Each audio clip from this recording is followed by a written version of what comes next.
Welcome. On behalf of the Adlai Stevenson Center on Democracy and its president, Nancy Stevenson, our speaker today is a distinguished professor of history at the University of Chicago. He's specialized for many years on modern Korean history, the East Asian political economy, and international relations, international history. I've known him for a long time. There's no American, at least, who knows more about Korea than our speaker today. He's not afraid of the truth, even when it's inconvenient. Really a remarkable observer, a lecturer, author of many books, and a long-time friend.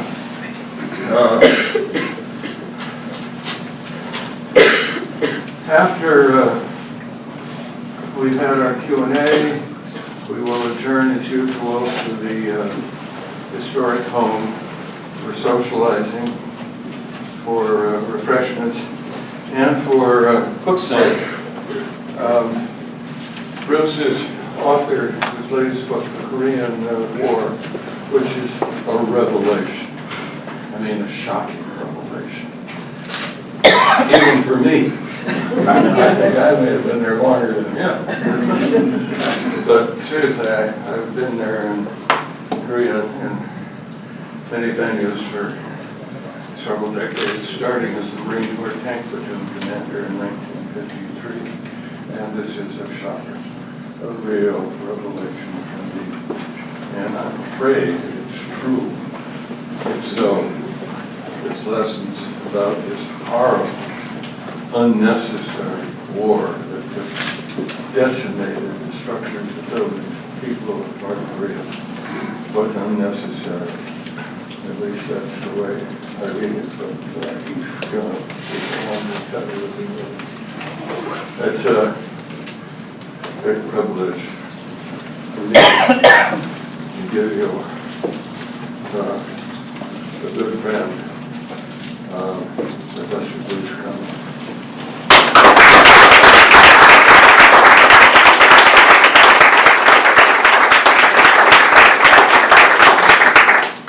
Thank you very much, Adlai.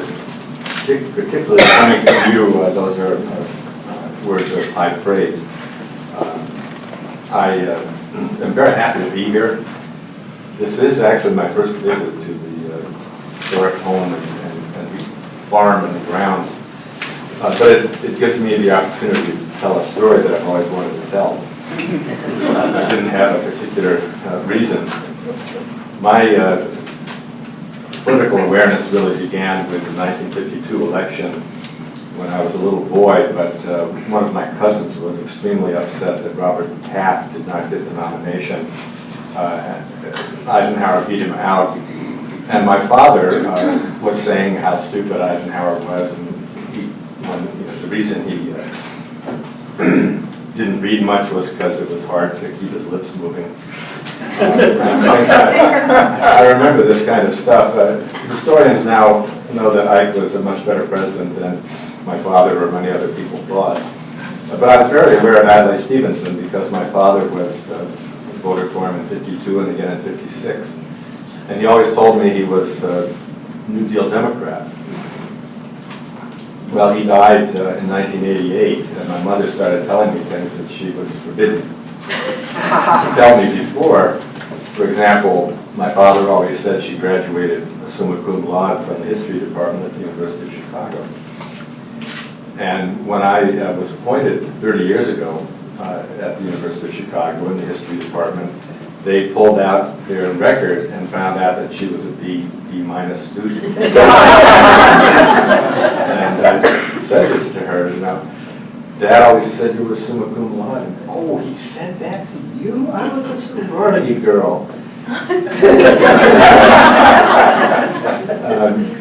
But then she told me something that flabbergasted me, which is that Adlai Stevenson was the first Democrat my father ever voted for. my father was born in 1909, and therefore he voted against Franklin Roosevelt 4 times.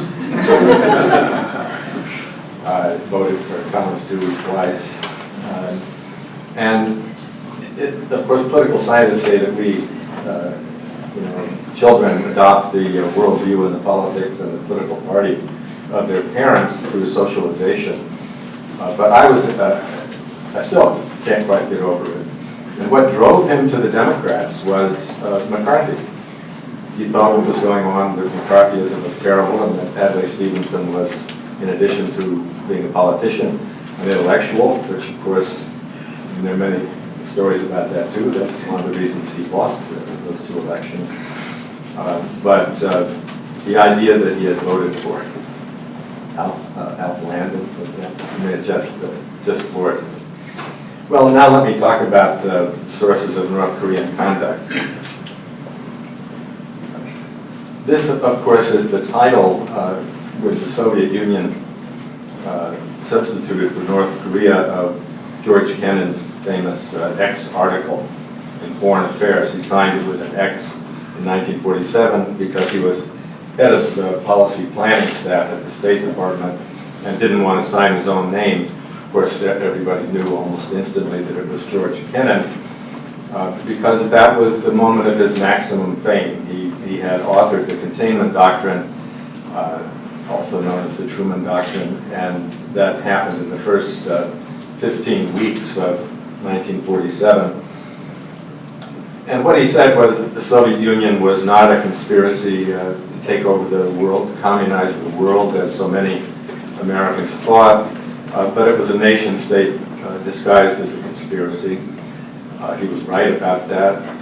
It expanded like an amoeba, like the czars, and it needed armed forces on the ground in order to assure control of satellite states. It's really daunting to remember that in 1989, when the Berlin Wall fell, there were 365,000 Soviet Red Army troops on German soil. 365,000. My wife and I visited Eastern Germany 2 or 3 years later, and you can still see these Soviet soldiers that hadn't been routed back home yet, sitting around in these massive barracks all over East Germany. So Stalin also asked Roosevelt during World War II how many divisions the Pope had. This was when Roosevelt was saying he needed to think about the Catholic vote and especially the Polish vote in Chicago. But that certainly was a characteristic of particularly of Stalinism. And so, as I know most of you would know, the idea was to counter Soviet expansionism, to contain it, a long, patient containment until internal forces brought about change inside the Soviet Union.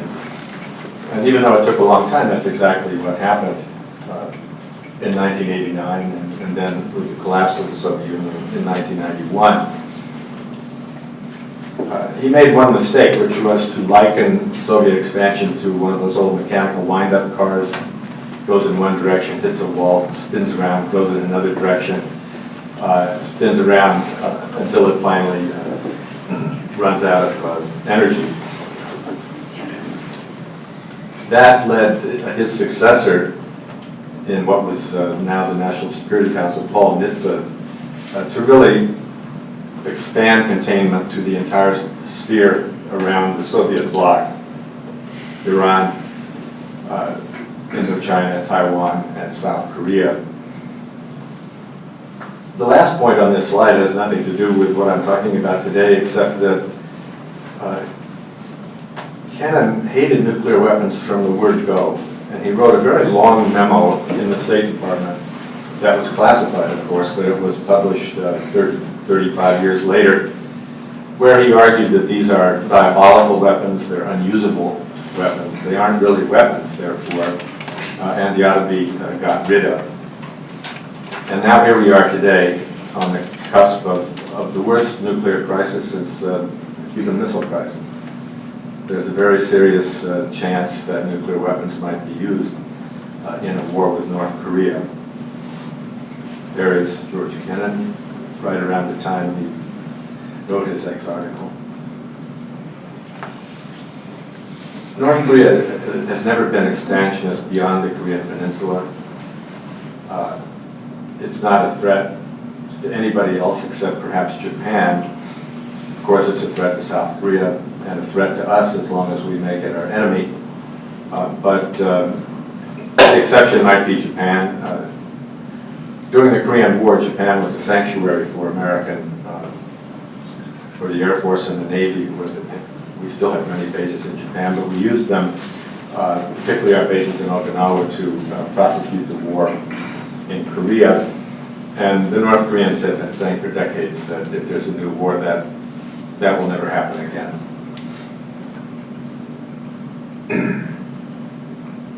Like Stalin, the Kim family has put trust in military force. They formed a large army in February 1948, and we have film. We have a captured archive. Douglas MacArthur ran up to the Yale River, you may remember, and then ran back down rather quickly, but he didn't come home empty-handed. We have thousands of boxes of archival materials that were captured in North Korea, both internal secret materials and magazines and newspapers that aren't available anywhere else outside North Korea. And we have film. And there's a film of the 1948 inauguration of this army. Just as today, they're goose-stepping in front of the podium. And there's Kim Il-sung, but there are no Soviets on the podium, which is Soviets were still in occupation of North Korea. But for that particular event, no Soviet officials on the podium. And that was a way of saying that this is Kim Il-sung's army, the army of Kim and his guerrilla friends who fought the Japanese in the 1930s, but didn't have a big army like that. The army has always been more important in North Korea than the party. The Korean Workers' Party has always been one of the largest in the world in terms of the percentage of the adult population on its rolls, 13 or 14%. In other words, it's not a vanguard party, it's an inclusive party. It's, of course, powerful, but it never has been more powerful than the army. And under Kim Jong-un's father, Kim Jong-il, he had a particular policy, military first policy, of building up the military. Now, so many years later, we have the most remarkable garrison state on the face of the earth. Much of the army and military is underground. Jet planes fly into the side of mountains. They started building underground during the Korean War, but they turned it into a kind of a massive national strategy when the U.S. put nuclear weapons into South Korea in 1958. The U.S. had hundreds of nuclear weapons in South Korea from 1958 to 1991, battlefield weapons, atomic mines, things like that. And the North Koreans had no defense against them. Furthermore, we were much more likely to use those weapons in a new war in Korea than we were along the Central Front in Europe because the other side didn't have them. Of course, that's different now, but for 4 or 5 decades, that was the situation. And so they built underground, really deep underground. Hans Blix, who was one of the inspectors of the North Korean program back in the mid-90s, arrived at their plutonium facility and was put on an elevator, and they took him down. He said it felt like long minutes until they finally opened up into an enormous fortified underground cavern. And they said this is where we'll go if the U.S. tries to hit our plutonium facility with conventional or nuclear weapons. Their subway system in Pyongyang also has very, very deep stations, and you can see into the wall 3 feet thick glass doors that are recessed into the wall. There are 3 of them, 1, 2, 3, and they all come together so that the population can take cover in bomb shelters, otherwise known as subway stations. The New York Times reported a few years ago that there are 15,000 or more underground facilities related to national security in North Korea. It has the fourth largest army right behind ours, which is the third. But we have 330 million people and they have 25 million. And they have 1.3 million of those folks in their military. Furthermore, just about every man and a large percentage of the women have served in the Army, usually for 10 years, from 18 to 28. So it's just a remarkable garrison state where, I mean, that term comes from Harold Lasswell, a social scientist back in the 40s and 50s, to connote a country where the military is the most powerful force and permeates the society. No country has ever been permeated by the military like North Korea. As for Kennan's patient containment, we've been doing that since 1953. It's not often pointed out, but deterrence has worked in the Korean theater all the way back to 1953 because all sides are deterred. We deter the North Koreans with a South Korean army that has 650,000 soldiers and 28,000 American soldiers still in South Korea, and with an enormous armada based either in Korea or Japan. You know, the 7th Fleet headquarters is not in Hawaii, it's in Yokohama, 20 miles south of Tokyo. So you have the 7th Fleet, you have Kadena Air Base in Okinawa, which is the largest American air base outside of the continental United States. And then the North Koreans deter us from invading. It sounds ridiculous to us, but it's not ridiculous to them because they're the only communist country to have their territory fully occupied by an American army, which happened in the late fall of 1950. So they have 10,000 artillery guns buried into the mountains north of Seoul that could, you've heard a lot about this on TV lately, that could kill millions of people instantly if a war broke out. The minute they fire an artillery gun, we can take it out. That's how good our counter-artillery warfare is. But until they fire it, we don't know where it is. And so that creates a launch-on warning situation, another touch-and-go situation, and there are very many of them on the Korean Peninsula. But all sides have been thoroughly deterred from a new war. Of course, there have been incidents from time to time, like the seizure of the spy ship Pueblo in 1968, the axe-cutting incident in 1976, and so on, but they stopped well short of a new war.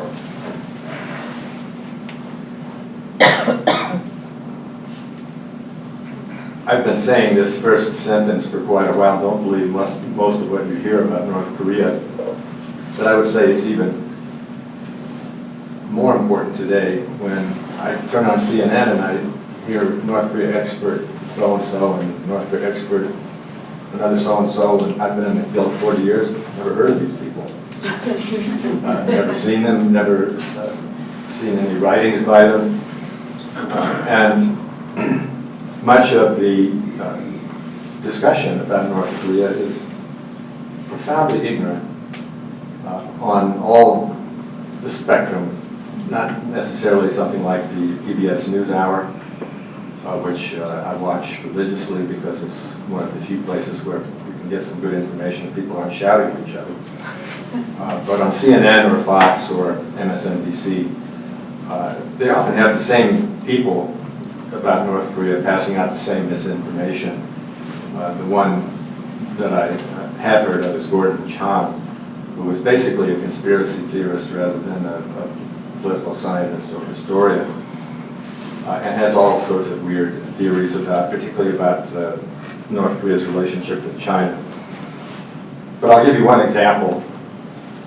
In 1986, I was teaching at the University of Washington in Seattle, and all of a sudden the global news media was saying that Kim Il-sung had been assassinated, and that his son, Kim Jong-il, was the assassin. And I heard this and I said, No, that did not happen. Couldn't happen. Impossible. And I got on a couple of radio shows to talk about it because the thing went on for 2 or 3 days. And I said I thought this was probably some kind of a black operation by South Korean intelligence, which at that time was under military dictatorship, a very vicious military dictatorship of General Jung-Un. Well, this went on Tuesday, Wednesday, Thursday, then on Friday, Kim Il-sung comes out of the airport and meets the president of Mongolia. And there had been no assassination. And then the story was just dropped. Like a not very hot potato, just dropped, and we'll go on to the next story. But there are rules of thumb that one develops in trying to understand this country and predict its behavior. And one of them would be that it's impossible that Kim Jong-il could have killed his father. In 1986, he had been named 6 years earlier as his father's successor, and he had been going around with his father since about 1965, if not earlier, following him around. Everybody knew he was the designated successor to his father. And it is true that princes have killed kings in the past in Korea, and kings have killed princes. One of the most important things to understand about Korea is its political culture is deeply shaped by millennia of monarchs, of monarchy, of kings, going back well over 1,000 years. And the North Korean people have known only monarchy or dictatorship. Dictatorship under the Japanese as colonizers, and then dictatorship under the Kim family since 1945. So it is possible to know something about this country, and one thing you know is that there would be no obvious reason why Kim Jong-il would kill his father. Still, though, in Washington they say that this is the country that nobody knows a thing about. I hear that all the time. Meanwhile, I'm very proud of 3 of my students who have written books based on that captured archive in the 1940s. We know a great deal about the origins of the North Korean regime in the 1940s. And then after the war was over, we now have the archives of communist diplomats from Czechoslovakia, Poland, Romania. They've been mostly declassified and translated, and the Woodrow Wilson Center in Washington has done a great job at providing just reams of material. Now, it's not the best material in the world, because to be a diplomat in North Korea is to be living in a submarine, as one diplomat actually put it to me. They have to get permission to go around the country just like any other non-North Korean. But they do talk to the officials, and they exchange documents and information and all of that. So we really have quite a good record on North Korea. And those small number of people whose views I trust because they're schooled in documentation like this know a great deal about North Korea. It's also the country the media loves to hate, sort of without the slightest qualm. I can talk about this a bit more in the discussion section perhaps, but North Korea does a lot of do-it-yourself stereotyping. They like to project a very fearsome image, and they try to pretend that everything is perfect within their country, and all their enemies are going to deserve what they get one of these days. They have nothing to envy in the world, which is a sign you see all over North Korea. But our stereotyping comes out of deep assumptions about Oriental despotism that until the 1960s never were criticized. There is a book called Oriental Despotism by Carl Wittfogel that came out in 1957. And it's a very good scholarly book, but it's the place to go to find this hoary stereotype. The stereotypes like that were coming out of the mouths of my professors at Columbia Koreans can't do capitalism. They don't understand commerce. They're too Confucian. That was one of the better ones. And I heard that I don't know how many times in graduate school. And then, of course, Korea just went roaring ahead in capitalist growth for the next 30 years, and now is the 10th or 11th largest industrial economy. But it's the Oriental part that so many of our views of Orientals in this country are shaped by Hollywood. And Hollywood just indulged one stereotype after another until very recent history. And North Korea fits into those stereotypes, and people are happy to talk about them and act as if they're real without trying to get behind the facade that the North Koreans put up. A second characteristic is that it is a hermit kingdom, and it has been for a long time. In the 1590s, a Japanese warlord, Hideyoshi, tried to subdue Korea as his first step in conquering China and the Asian mainland. Big wars in 1592 and 1597, the Koreans resisted, and the Japanese ended up going home, and Hideyoshi was killed. At that point, in 1600, Japan and Korea recoiled into hermit kingdoms. That war forced both of them to be seclusionist countries for the next 250 years, until Commodore Perry dropped anchor in Tokyo Bay in 1853 and shocked Japan into modernizing more quickly than its neighbors did. But you had two hermit kingdoms and very little contact with the rest of the world. Korea had contact through its envoys in Beijing, and Japan through Nagasaki, where there were Dutch traders and early Catholic missionaries. And so a certain kind of Western learning came in that way, but not a lot. It was, both countries were very, very isolated. And when they were opened up, in the case of Japan in 1853 and Korea in the 1860s, it was a shock that I think we can't imagine, because for so many centuries they had been doing things their own way and thought of themselves as advanced countries, and suddenly it turned out that the West had superior weapons, superior technology, and especially superior science.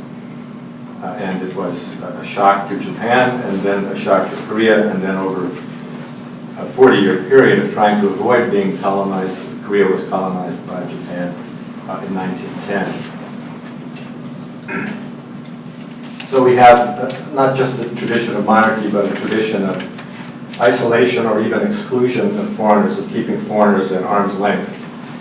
And I would say that is what most Koreans prefer, that foreigners leave them alone, not just in North Korea, but also in South Korea.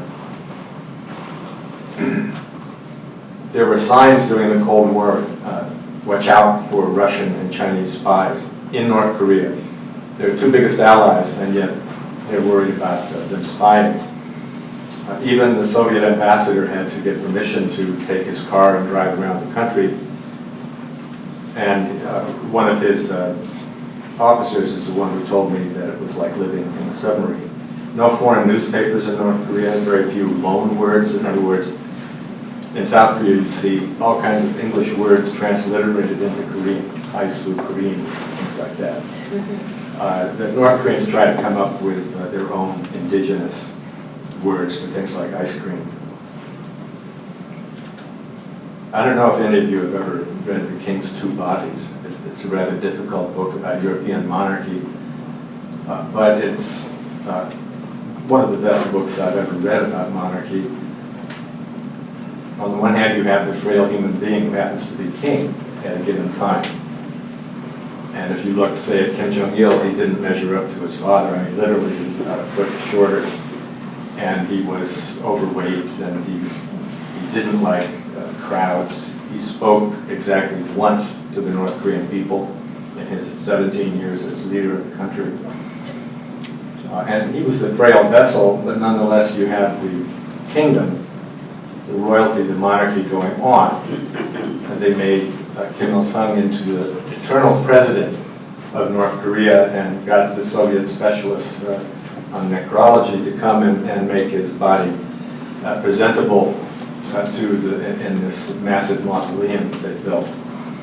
But what the king's two bodies meant was you have the eternal idea of the monarch and the monarchy, even if the current holder of that place is not necessarily a person you want to emulate. I mean, the Spanish Habsburg kings were so intermarried that one of them had such a severe overbite that his food had to be chewed by his aides and then stuck in his mouth. So, inbreeding, not a good idea. That's one example of what I was talking about, the country the media loves to hate. This was Newsweek after Kim Il-sung died in 1994. It was basically just a racist trope. And the New Yorker, I think, would like to forget this cover because it's Little Rocket Man. January 2016. And now Little Rocket Man is the, what Mr. Trump likes to call Kim Jong-Un. General MacArthur, during the occupation, said quite frequently that the Japanese adults had the minds of 12-year-olds and should be treated as such. And then Hanson Baldwin, who was the longtime military correspondent, quite famous in his era of the New York Times, likened North Korean soldiers in the early weeks of the Korean War to barbarians, Nazis, locusts, and the most primitive of peoples. And this doesn't end. Richard Holbrooke, as you know, a top diplomat, likened North Korea to the David Koresh cult on Nightline, and said that North Korea would end the same way as Waco did. It would blow up. Joel Witt, who was one of the former officials who actually was quite good on North Korea, says officials in Washington can't quite take North Korea seriously. And I've seen that myself many times. On the one hand, it's the biggest security threat, according to many people in Washington. On the other hand, we can't take it seriously. And really, in the night of our ignorance, all colors take on the same hue. I don't know how that got in there. That's an internet trope of some sort. This is Kim Jong-il wearing his $29.95 Walmart ski jacket and $10 sunglasses. Here's what they do on the internet with that. I'm not criticizing this stuff. It's funny. It's pretty harmless, I think. And then here's Kim Jong-un in the very same pose. And essentially what they've done is to take Kim Jong-un and put him in the same places his father was in, but cut his hair and dress him and walk him around the country so that he will look like his grandfather. And therefore his father, 17 years in which not much good happened in North Korea, would be forgotten. This is Kim Il-sung in 1946, and this is Kim Jong-un in 2016. There the grandfather is Kim Il-sung in 1948, and here he is in 1968, shaking hands with Che Guevara. Che Guevara visited North Korea in 1968, and he said, "This is what we want Cuba to become." Anyway, my point is to show that the barbers were shaving his head pretty high sideburns, and the North Koreans have done that with Kim Jong-un. Oh!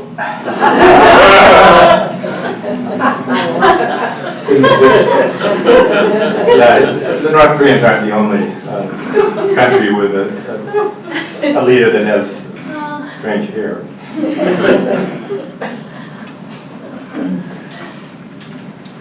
I think a characteristic of North Korea, as I already said, exclusionism, not just excluding the world, holding it at arm's length, playing big powers off against each other. They did that all during the Cold War by playing Beijing off against Moscow. They got from one side what they couldn't get from the other, and it was a very effective strategy. What they really want is to have normal relations with Washington, an embassy and diplomatic relations, so they can play Washington off against Beijing. And that relationship between Washington and Beijing is going to be, and is already, the most important relationship in the 21st century, and will last throughout the 21st century. And North Korea would like to be in the middle of that, able to manipulate one power or the other. Being the Scorpion no one wants to touch, that if you have heard some of the North Korean rhetoric lately about bombing Washington and nuking American cities, it's pretty shocking, but it goes back decades.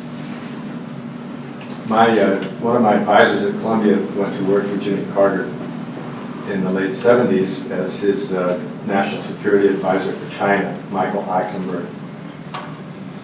And we had dinner one time, and he said, "What is this stuff about the North Koreans saying that the peninsula is at the brink of war?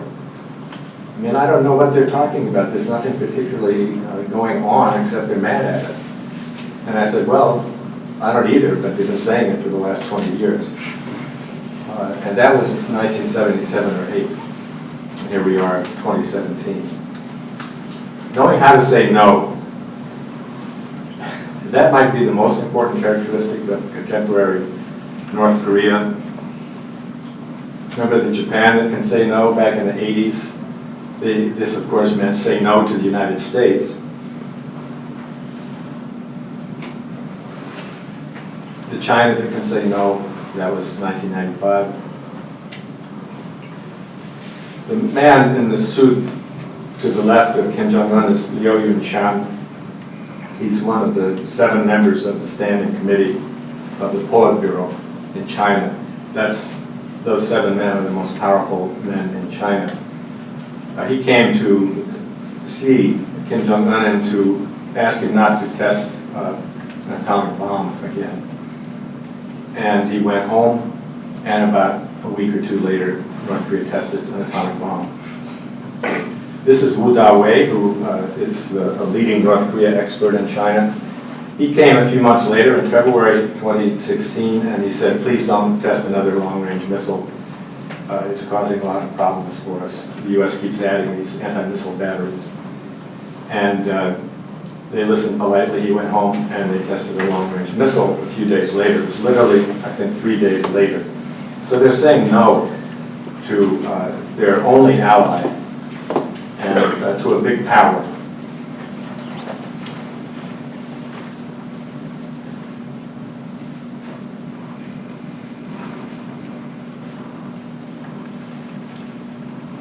Another absolutely central characteristic of North Korea is that North Korea and Japan are, in effect, in a state of war, suspended war, even though they've never fought each other. Kim Il-sung fought against the Japanese for a decade in the 1930s when Kishi Nobusuke was just getting his start. He was running munitions factories in Manchukuo, the puppet state that the Japanese set up in 1932 in northeast China. And he is the grandfather of Abe Shinzo, the current Prime Minister of Japan.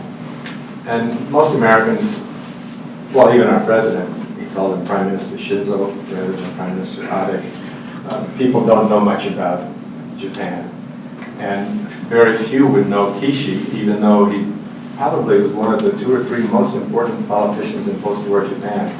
Prime Minister in the late 1950s, one of the architects of the Liberal Democratic Party, which got going in 1955 with a lot of CIA money. and very close to the Americans after spending time in Sugamo prison because he was a Class A war criminal, or deemed a Class A war criminal in the post-Pacific War trials. Of course, the North Koreans know this like they know the back of their hand, Abe's lineage. Both in North Korea and in Japan. Japan is a democracy, but it's a one political party democracy, and it has all kinds of seats in the Diet that are hereditary. Occasionally this gets pointed out in the New York Times or someplace else, but many of the National Assembly members are the sons or grandsons of previous National Assembly members.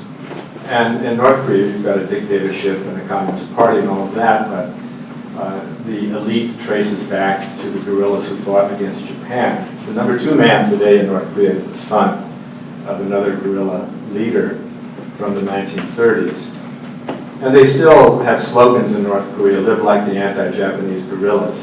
This is the source of their legitimacy. You might say, how can they have any legitimacy? But Kim Il-sung is seen as a great patriot because, unlike most of his people, he took up arms against the Japanese, and he did so early on, and managed to survive one of the most difficult guerrilla wars of the 20th century in absolutely terrible conditions in Manchuria. So there's been no normality with Japan, no normal relations.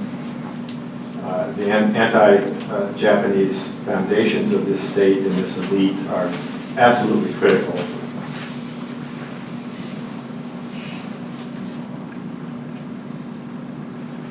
This is my favorite example of the North Koreans saying no. The North Korea started charging the Soviet Union with revisionism in the early 60s and siding with China in the so-called Sino-Soviet split. And they said that they had bailed out on the revolutions around the world. They weren't supporting third world revolutions. And so the prime minister, the premier, Kosygin, and the KGB head, Andropov, who later was also Soviet premier, flew to Pyongyang in 1965 to confront Kim Il-sung about all these nasty things he was saying. And he just shot right back to their face, yeah, this is what you're doing. You'd rather have good relations with the United States than good relations with revolutionary movements, which was probably true at the time. He also said, we're building perfect Marxism here, which I'm sure was another one that took them aback. And finally, after an hour or two of this, Kosygin said, you don't say such things in diplomatic meetings. But the North Koreans do say such things in diplomatic meetings, and Kosygin and Andropov had to go home empty-handed. North Korea has sought a self-reliant, autarkic economy without many natural resources like oil. They have no oil, so they've been dependent on the Russians and the Chinese for their oil. But they emphasize over and over again this ideological self-reliance. And it really is not a Marxist idea or a Stalinist idea. And as it has evolved, it really has become a very Korean idea that reflects the fact that Kim Il-sung came of age in the 1930s when the whole world economy had collapsed. And every nation was building a new deal or a new order, and international trade had completely, virtually disappeared. And it was in this milieu that Kim Il-sung came up with these fundamental ideas of self-reliance,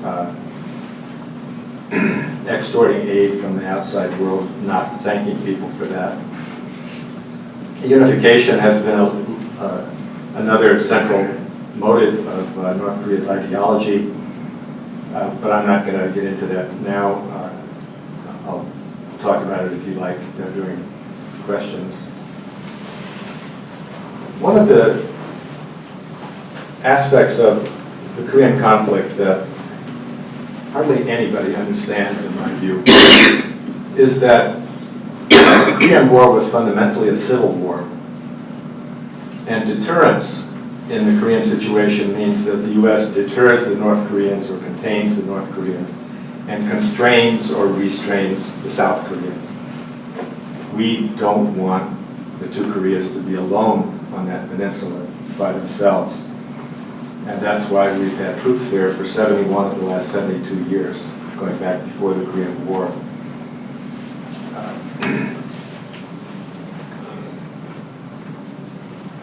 John Foster Dulles, the Secretary of State under Eisenhower, and who was an ambassador for East Asia under Truman, actually came to have one of the finest, fine-tuned understandings of the Korean situation.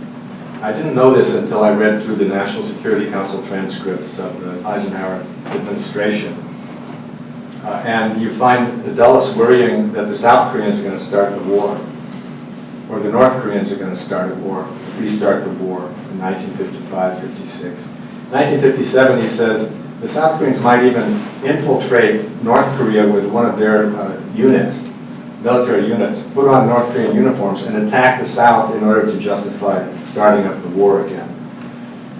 And this is a man who visited, I don't know if I had that photo or not. No, I don't. He visited the 38th parallel a week before the war began in June 1950, and he's up there with a Homburg and a three-piece suit peering into North Korea, and the North Koreans have accused him ever since of plotting to start the war. They've used that picture thousands and thousands of times. Actually, the South Korean leader kept pressing Dulles to let South Korea invade. And Dulles kept saying no. And he said no 50 different ways during that particular visit to South Korea. But he, I think, spent the rest of his life, which ended in the late 50s, the rest of his life thinking about how that war started and how it might start again. And so the logic is you need to control both sides. The North Koreans tried to blow up the South Korean cabinet in 1983 in Rangoon, Burma, and killed about half of the cabinet, but missed their main target, General Chun Doo-hwan. Chun came back to Seoul, and he was determined to punish the North Koreans by taking out an airfield or attacking them in some way. And the U.S. moved heaven and earth to keep him from doing that. So that's just one prominent example of something that goes on frequently, which is the U.S. restraining the South and containing the North. Hegemonic pressure.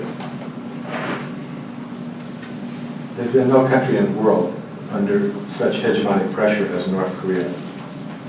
We don't look at it that way. We see North Korea as a threat to South Korea and to the region and to us. But from the North Korean perspective, if you're standing in their shoes, they have been fighting against the world's greatest power now for 72 years. It has deeply shaped their own country. And they see themselves as toe-to-toe with us, and that they've been toe-to-toe with us for at least 6 or 7 decades. Along the DMZ, another aspect of our deterrence is the so-called tripwire, that if the North Koreans invade, the U.S. will automatically resist that with the South Koreans. We control the South Korean army in a crisis. We used to have operational control even in peacetime, but if there is a crisis, the U.S. automatically becomes an American general. Controls both the American troops and the South Korean troops. And that tripwire is there because we have a constitution that says Congress is the branch of the government that has the right to declare war. But if you're going to fight tonight, which is the slogan of our troops there, you're not going to refer it to Congress and wait for them to decide. And that tripwire deterrent is a guarantee of American involvement. And it's never clear whether the U.S. is just coaching the South or quarterbacking the South, but the North Koreans always think it's the latter, that everything that happens in South Korea is a result, or everything they don't like is a result of U.S. machinations. And in the face of this hegemonic pressure, you have people who have lived their entire adult lives dealing with it. Diane Sawyer went to North Korea shortly after their first atomic bomb, Diane Sawyer being the anchor for a news anchor at the time. And she interviewed an elderly general in his full uniform. And she said, "What do you do?" And she said, "Well, I'm the commander of the DMZ." "Well, how long have you been on the DMZ?" He looks at her and he says, 40 years. So going back to 1966, he's been sitting there getting up every morning to look at the order of battle of the South Korean and American forces. That kind of longevity is very common, especially in North Korea, less so in South Korea, where you have the same people doing the same thing for decades. You don't see them at the top of the government. There are a lot more changes there over the decades, but specialists in dealing with the United States and with South Korea and with the daily conflict that could so easily get out of hand along the DMZ. It's what makes me worry more about Donald Trump than Kim Jong-un. Because when you see Kim Jong-un, he's always surrounded by military men in their 60s, 70s, 80s. These are people who are not going to let a 33-year-old start a war. There are intense consultations all the time with Kim Jong-un, and because he's inexperienced, these older guys have been leading him along, teaching him. It's something that is very common in Korean history, where the king dies and the prince is 30 years old or 28 years old, and he comes in and there's a regent that guides him along until he has his full capabilities as a king. And that's essentially what's going on with Kim Jong-un. With Donald Trump, I don't know what's going on. He's surrounded by military people, as we all know, but he's a terrible combination of someone who doesn't know anything but thinks he knows everything. He doesn't know anything about the world. People that I know in Washington, and I was just there a few days ago, say that he is profoundly ignorant of world affairs in a way they can't believe, in that he just doesn't know anything. All he knows is that he has a Trump Tower in Abu Dhabi. And I actually went by the Trump Tower in Seoul just a few days ago. I just got back from South Korea. And he knows things like that, but he does not know fundamentals about how the world works in terms of foreign policy and military policy. He did not understand during the campaign what the American triad was, which is air, land, and sea-based nuclear weapons. But he's very convinced of his own certitude and righteousness, that he's right on the issues that he cares about. And I'm sorry if I'm treading on anybody's toes here, but we've never had a president like this. We've never had a president so thoroughly unprepared to be the leader of the world's greatest power. Bill Clinton, Barack Obama, they didn't have a lot of experience in foreign affairs, to say the least, or George W. Bush. But they all had studied the issues for many years, or been a senator or governor or something like that. So it's very worrisome that he thinks he can solve the North Korea problem, and maybe by force, when I think everybody who has studied the situation realizes there is no military solution to the Korean problem. We should have recognized that in 1953 when we were fought to a standstill by peasant armies. And here we go again. The last two characteristics, number 10 is the one many of you probably wondered if I was going to get to.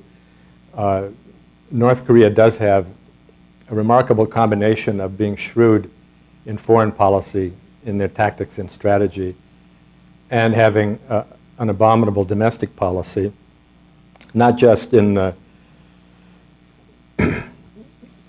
dictatorship that acts on behalf of the 10% of the population that lives in Pyongyang, and the other 90% can basically fend for themselves. But also a dictatorship that is capable of utterly harebrained policies. One of the reasons they had a famine in the late 1990s was that they had denuded the hills of so many trees and bushes that they had very bad flooding.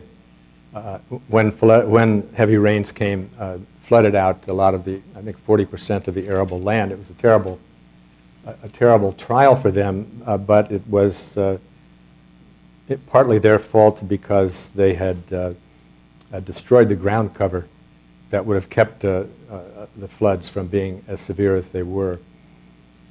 They have a strategy of autarky that was great in the 1930s, but here we are in 2017. It's an interdependent world, and one in which their autarkic strategy just doesn't work. In the 1990s, they had a terrible famine that killed probably 600,000 or 700,000 people, and they talked about the mandate of heaven. This is I was amazed that a communist country would use that term, but it's a Confucian term, Chinese term. And when Kim Il-sung died in 1994, his death was then followed by a train of calamities, much like the predicted end of Chinese and Korean dynasties. They talked about the mandate of heaven being with the Kim family and with the power elites who support the Kim family. All through the 1990s, and really for the last 25 years, the consensual policy toward North Korea in Washington has been, let's wait, because it's going to collapse. Let's wait some more. It hasn't collapsed yet, but let's wait, it's going to collapse. My wife is Korean, and she has she has 6 brothers and sisters.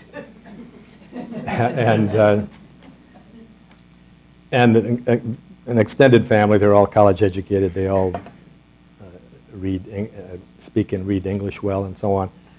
And after the Berlin Wall fell, I was asked to write an article by one of the newspapers in South Korea on when North Korea was going to collapse, and I said it's not going to collapse. Highly unlikely that it would collapse, in part because it has this huge army. Well, the entire family was on the phone. We didn't have any internet back then. On the phone, tell Bruce to shut up, because every Korean thought that unification was right around the corner. But I have maintained since 1989 that North Korea is not going to collapse, but if it's on the verge of collapse, it will go down fighting. The Soviet official that said living in North Korea was like living in a submarine, I met him in 1981, the first time I went to North Korea. I was trying to get a visa to go out through the Trans-Siberian Railway through the Soviet Union, and the Soviet embassy in Washington had told me I had to pick it up in Pyongyang, which turned out to be their scheme to find out what I was doing in North Korea. So this fellow, who was very friendly, sat me down and gave me cognac in the middle of the afternoon. And we would talk for an hour or two on 3 successive afternoons, and I never got a visa. But he said, what do they do with you in the evening? Because there was no nightlife in Pyongyang. And I said, well, they show me movies in the hotel. And so they showed me the, no doubt, Academy Award-winning film on the Sixth Party Congress that was held in 1980. And that party Congress would be boring like all the other party Congresses, except that's the one where Kim Jong-il came out. They announced that he was his successor to his father in 1980. And so he said, well, what do you think about Kim Jong-il? And I said, well, I don't know. He's a foot shorter than his father. He doesn't have any charisma. He looks like his mother, frankly, and so on and so forth. And he said, you Americans always talking about personality. You come back here in the year 2020 and you watch Kim Jong-il's son take power. And then he said, these people really know how to do this. They have a knot, it's probably some Soviet term, a bureaucratic knot behind him. and they all rise and fall with Kim Jong-il. And anybody that opposes the succession is going to be, at best, digging ditches, and at worst in some godforsaken labor camp.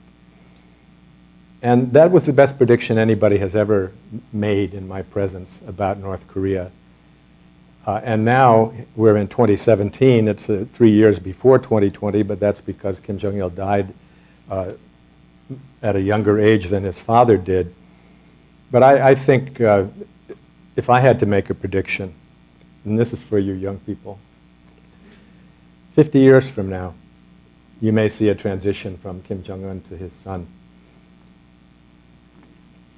That's a better, the odds of that are better than a collapse or a coup, let alone a decapitation attack by the United States. It's very likely that he'll be around for a really long time because my Soviet friend was right. They know how to do it. I skipped over number 9 because I've, in a way, talked about it. North Korea could write a textbook on Game Theory 101. They are very good at bluffing. They are very good at acting like madmen because, as the best game theorists have shown, when you're in a chicken game, let's say, 2 cars racing toward each other. This was a big deal for teenagers in the 40s and 50s. And the chicken is the one that veers off at the last minute. This is how one of the teenagers died in James Dean's film, Rebel Without a Cause. It's good to act crazy, to intimidate your opponent and make him think it's not worth it and just veer off before he gets killed. The North Koreans have taken the madman theory that Richard Nixon was supposed to have invented and they've made it part of their Bible. One thing they are doing, though, that's very similar to the last dynasty from the 1860s to 1910 is to think they're winning when they're actually losing. And you see this in the late 19th century when they weren't colonized by anybody and they thought they were effectively playing the Russians and the Japanese and the Americans and the British off against each other and preserving South Korean independence. What they were really doing was just getting in deeper to the point where finally the Japanese colonized the country and ended Korean sovereignty for the first time in a millennium. And North Korea, I think, is in a similar situation in that they're winning by surviving. And they've survived for 25 years now since the Berlin Wall fell. But they are also playing a wasting game. Sooner or later, something is going to happen, and their number will come up. But I have no idea how that might happen or when that might happen. But I do think that if they believe they're going down, they will go down fighting. And that's what's so dangerous about the situation. So let me stop there. I appreciate your attention. We have quite a bit of time for questions, and happy to try and answer them.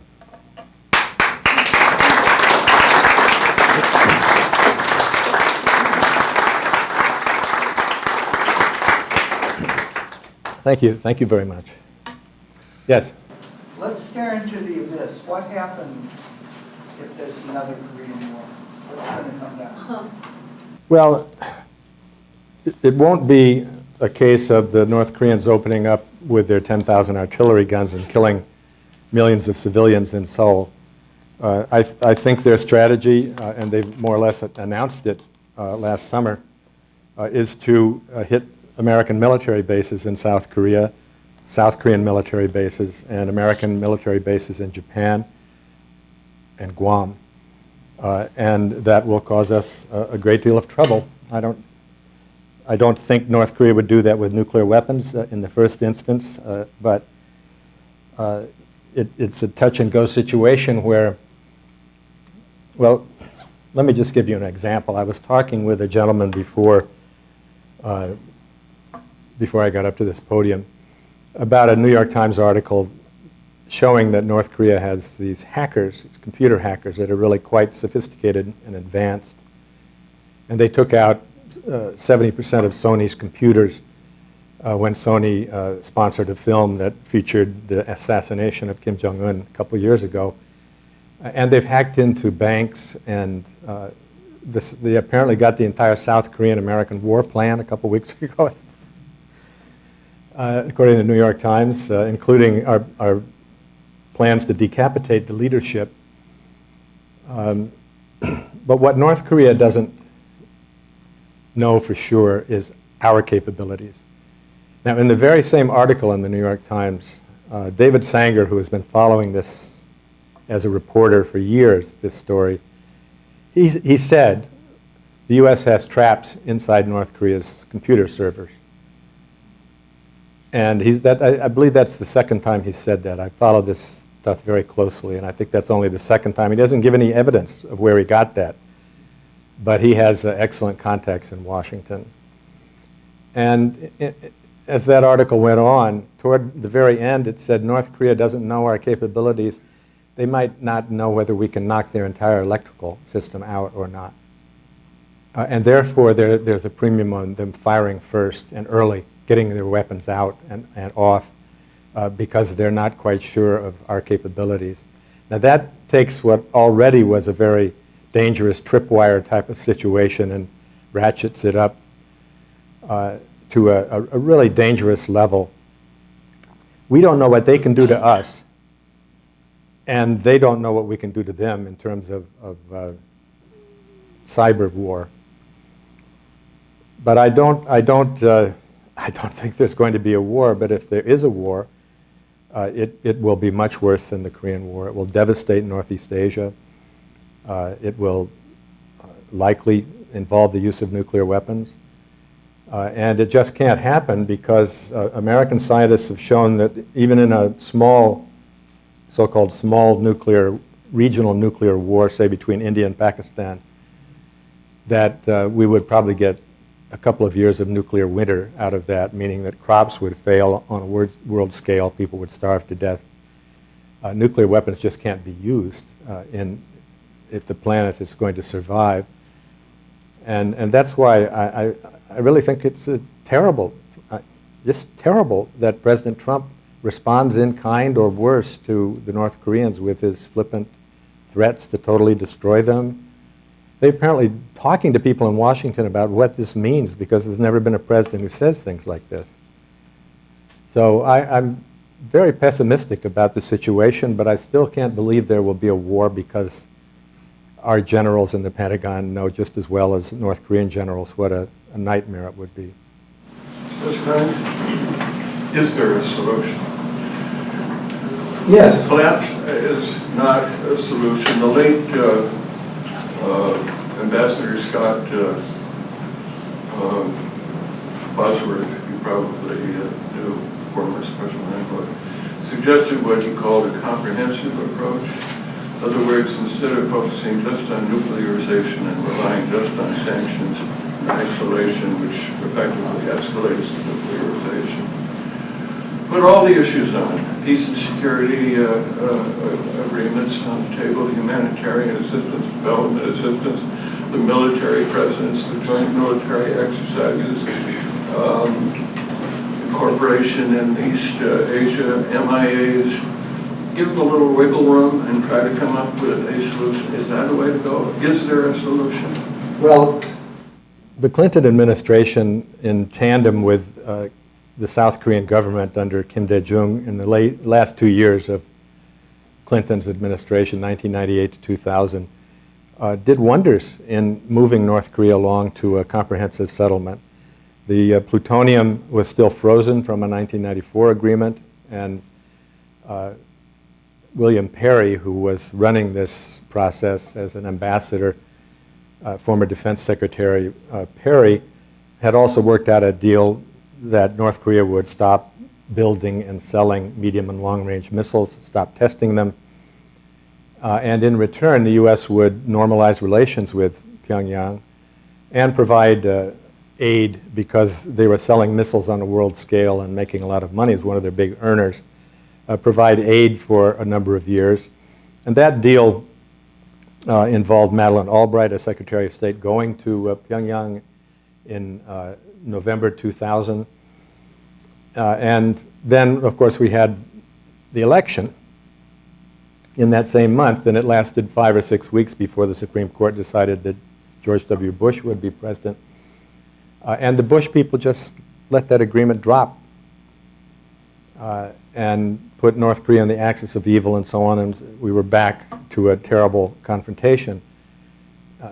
Mr. Perry just wrote his memoirs last year, and I recommend them to all of you, because he also is a big advocate. Not only does he go through this chapter and verse, this North Korea policy, but he also has eloquent arguments about why nuclear weapons should be abolished. They're the worst weapons of mass destruction in the world.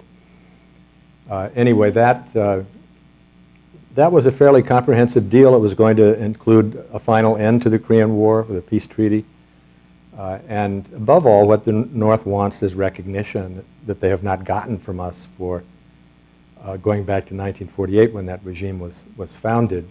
And I don't think that's a heavy price to pay, particularly when we have these crises one after another, and now we're in the worst one that we've probably ever been in since the Korean War. So the things you ticked off would be part of a comprehensive settlement like that, and I think it's entirely doable. Yes, ma'am. Let's put aside talk, which I think might be highly orchestrated on both sides. And you had mentioned his brain trust, his military brain trust. Let's look at the actions, which is increasing missile launches, nuclear tests. That's been accelerating. So why don't those military people contain him? Because this is leading to, sometime, somewhere, I wouldn't want to be the president that ignored that and then had an attack on my soil. Well, I think they support the rapidity with which he's been testing bombs and missiles. Really the ghost of Muammar Gaddafi is hanging over North Korea. When he gave up his nuclear program and wanted better relations with the United States and all of that, he ended up, as you all know, with an uprising inside his country. NATO came in on the side of the anti-Gaddafi forces, and he ended up being murdered in the cruelest possible way. And North Korea will cite that, and they'll cite the Iraq War time and time again. And that's why most experts think they will never give up their nuclear weapons. But what they're trying to do now, and it's surprising actually that the media hasn't picked up on this more. It started about a month ago. They've been saying, we're trying to establish a balance with the United States, and we are testing our missiles and our bombs so that we can have a credible nuclear deterrent. And the implication was there will be a point at which we will stop, because we will have, in effect, established our nuclear deterrent and balanced the U.S. And they were indicating that that date was not far off. And I saw this and I said to myself, that's their way out. That's what they want. They want to establish their capability, but not use it, and then argue that they have deterred the United States and the situation is stable. And when you look at political scientists who study deterrence, like my colleague John Mearsheimer, John is a firm believer in nuclear weapons as a deterrent that stabilizes things. He even wanted to give Serbia and Croatia and the others nuclear weapons. I didn't think that was a great idea, but when you have nuclear weapons, when the other guy has nuclear weapons, it's highly unlikely that they're going to be used in a conflict. So that, I thought, was a change in tone and a change in substance for North Korea, but it hasn't been picked up by this administration at all. I mean, I'm sure they noticed it, but they haven't talked about it as a possible way out of the current conflict. Yes, sir. So Donald Trump, in my understanding, has in effect threatened first use of nuclear weapons against North Korea by saying that if he felt threatened by North Korea, not if he felt attacked, that fire and fury unseen ever in the history of the world would be unleashed. So that gives rise to, I believe Donald Trump is fully capable of making such a decision, but if he were to make such a decision, I wonder if you'd weigh in on the question of what would the military leader who receiving his order to launch those weapons do? Would he resign? Would he refuse to carry out the order? Or would he carry out the order? Well, that's a really good question, and it's something that I think a lot of people have been thinking about. And there have been articles in the press about, Trump has the power to use a nuclear weapon in anger if he wants to. But there also is a procedure that has to be followed in which not just one but several generals have to sign off on it. They are not in a position to veto him because he's the president, but they are in a position to slow things down, to point out the consequences, to ask him if this is really what he wants to do, that sort of thing. Yet at the end of these articles they say, in spite of the people around him all being generals, four-star generals and so on, the Pentagon weighing in, he does have the power to launch a nuclear war. I was talking with the gentleman before about no first use. China has a no first use policy on nuclear weapons, and many people, including William Perry, have said we should move to a no first use position, but we never have been willing to do that. And one of the main reasons until recently was that we thought we'd have to use nuclear weapons early on in a new war with North Korea because they didn't have any, but they had this 1.3 million man army. Nuclear weapons would be needed in the battlefield. But that strategy, I think, is gone by the boards. I don't know why the U.S. won't pledge no first use. But I'm not losing sleep at night over this question. But it's one of the first things I think about when I wake up in the morning. Is what has Trump done overnight, and can the people around him control him? Yes, sir. How would you go about initiating negotiations with the North if you had the power to do that? What tack would you use to begin or carry through negotiations? Well, we have 25 years of experience in negotiating with the North, and I was at a conference in Seoul just last week, and Robert Gallucci was there, who was the State Department official who negotiated the first freeze in 1994.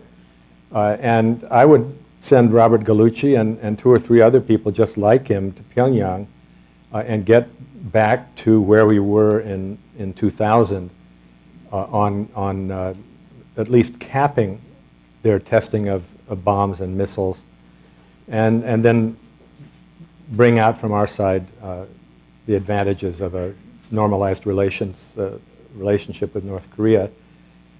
Jimmy Carter, of course, is the one who broke the logjam in 1994. It looked like Bill Clinton was going to launch a preemptive strike against the plutonium facility in North Korea, and so Carter flew to Pyongyang, and he's the one who got Kim Il-sung to agree to a freeze. Just in the morning news, they were talking about Jimmy Carter going to Pyongyang now. That's another way to do it, but probably not the best way, because if the Clinton administration didn't like Carter going there, imagine what the Trump administration would think. But we do have people like Gallucci who have years and years of experience with the North Koreans, and that's what I would do, is just send 5 or 6 of them off to Pyongyang to get started. The only time we have made progress with North Korea is through direct talks between Americans and North Koreans. That's the only venue or modality that has ever led to any success with North Korea. Yes? Henry Kissinger keeps saying that the only way to do this is through back channels, and given the North Korean sensibilities, do you think that's true? And the second part of the question is, I keep hearing that the State Department is being gutted, and a lot of the people who have the experience that you're talking about either are leaving or have left. Can you talk about? Well, there was a very good article in the New York Times Magazine today about the gutting of the State Department, which is detailed in this article, but they also say that morale has never been lower in the State Department than it is right now. Because, I mean, Trump and Tillerson don't seem to like each other very much, but Tillerson, the Secretary of State, doesn't like the State Department and uses his own set of advisors and hasn't, I mean, we have no Undersecretary of State for East Asia, for example, which is unbelievable and given the great importance of our relations with China and the North Korea problem and so on. As for Henry Kissinger loving back channels, that was the way he and Richard Nixon got a lot of things done. And by back channels, he means avoiding the State Department, avoiding the Pentagon. I mean, you young folks don't perhaps know this, but the Joint Chiefs of Staff actually detailed people to come over to the White House and filch documents on the opening to China and things like that, because the Joint Chiefs of Staff and the Pentagon were so in the dark about what Kissinger and Nixon were doing. But it worked. We got an opening to China that has been mutually beneficial for 40 years now. They knew what they wanted. The trouble with back-channel negotiations now is we don't know what we want, or we think we know what we want, which is North Korea to give up its nuclear weapons and missiles. But that's not going to happen. That's like starting a negotiation by saying, can I see your whole card and turn it over, and by the way, can I have it? It's just never going to work. But we have to have a reasonable goal in talking to the North Koreans. And then back channels, I mean, they not only work, but they are ongoing. The North Koreans have an embassy in New York at the UN, a UN observer group. And the State Department and people in Washington talk to the diplomats there quite frequently. And Tillerson said a couple weeks ago that there were other channels that they were using to talk to North Korea. But the problem is we have an utterly unrealistic idea of what North Korea has to do in order to have a negotiation, which is to give up their whole card.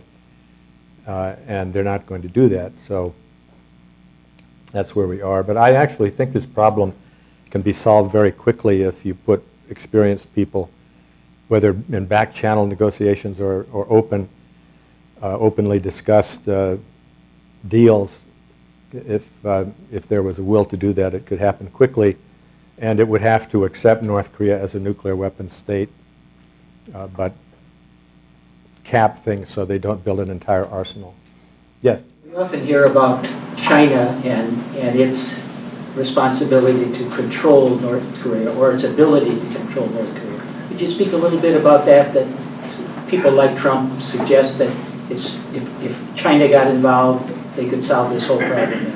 I'm wondering what the relationship is. Well, my son follows a lot of tweets and things. I'm not on Twitter or Facebook, but he said this morning that Steve Bannon had called North Korea a puppet state of China. And that's absolutely ridiculous. I showed you the slides of the two high officials who went to North Korea trying to get them to stop testing missiles and bombs and came back empty-handed. China has wanted to send a high-level envoy to North Korea this year, and North Korea says, don't send him because we know what he's going to say. We don't want to hear it. So China's leverage over North Korea is primarily the trade that they have, which is 90% of North Korea's foreign trade. One can throttle that, and the North Koreans will find ways around it. Vladimir Putin actually got things exactly right when he said they will eat grass before they'll give up their nuclear weapons. And I think that's not only right, but it ought to be the premise of our diplomacy toward North Korea. But anyway, I don't think China can't. I'll just tell you one more thing, and this makes me laugh, actually, even though it's a terrible idea or a horrifying idea. We have a loose nukes strategy, which is if the North Korean regime collapses, we're going to send the Marines in and corral their nuclear weapons. I don't know how they're going to find them in those 15,000 underground facilities. But I've talked to people who have been involved in that planning over the years. It goes way back. And they've been trying to get the Chinese to agree on a joint venture of going in to corral the loose nukes, and the Chinese won't even discuss it. But that gives you an idea of the stakes of all of this, and I think the harebrained ideas. I mean, North Korea will always have nuclear weapons in the background somewhere, even if they don't. What I mean by that is they could hide 2 or 3 around. We would never find them, and then they could say we've gotten rid of all of our nuclear weapons, and we'd never know the truth. So it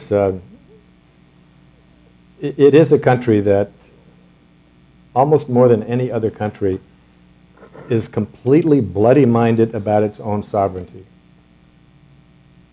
Just bullheaded about it, and therefore even their next-door neighbor and putative ally, China, can't really affect fundamental policies in North Korea. I think the time has come to...